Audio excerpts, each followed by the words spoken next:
Ce midi, 130 000 seulement séparaient Alex Thompson d'Armel Lecléache dans un duel tactique arbitré par une bulle anticyclonique qui bloque le passage au niveau de l'Uruguay.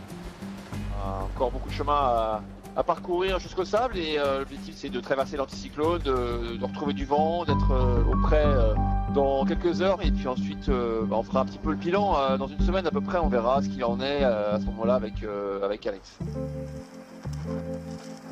Jean-Pierre Dick devrait lui passer le Cap Horn en fin de journée si la météo veut bien lui sourire. Me voilà dans une énorme pétole en espérant que je puisse repartir. Grosse déception aujourd'hui, mon avance va fondre sur Jean et Yann. Voilà, c'est comme ça mais c'est dur. J'espère qu'on va revenir sur le gars Jean-Pierre quoi. Ce serait bien là qu'il bouffe du mou là pour au moins 3 heures. Hein. Ah bah ouais, ça c'est clair que bon, si on pouvait arriver pas trop loin derrière et puis que tu vois le système météo fasse que ça se pourrait. Hein. Au cœur de la course, le skipper irlandais Enda O'Connell a décidé de se dérouter vers l'île Stewart, au sud de la Nouvelle-Zélande, pour effectuer plusieurs réparations au calme. Plus en arrière, cette nuit, Romain Attanasio, lui, s'est fait une belle frayeur.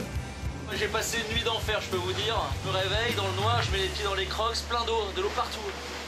Je regarde par terre, il y avait de l'eau partout ici. Je vais voir dans la trappe qui est juste là, 200 litres d'eau derrière. Je regarde ma boîte de balise qui est plus là, mes sièges complètement arrachés. Je sors, la balise elle était dans le trou d'évacuation d'eau en train de le boucher, ça faisait un bouchon parfait. Donc j'enlève, je vide tout, je range tout, je rentre dans le bateau. Là le téléphone sonne, coup de téléphone de la sécurité australienne qui m'appelle en disant vous avez déclenché votre balise, est-ce que ça va et tout, on vous envoie les secours. Je dis non, c'est une erreur, elle s'est ouverte toute seule. Donc là maintenant la valise elle est dans la cocotte minute. Bref, le délire quoi. Enfin, Paul Meillat, qui avait abandonné suite à des problèmes de quilles, est arrivé hier en Polynésie. Merci beaucoup.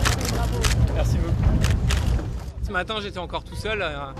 Ça fait chaud au cœur parce que c'est vrai que c'est très difficile d'abandonner la course et d'être accueilli comme ça me redonne le moral.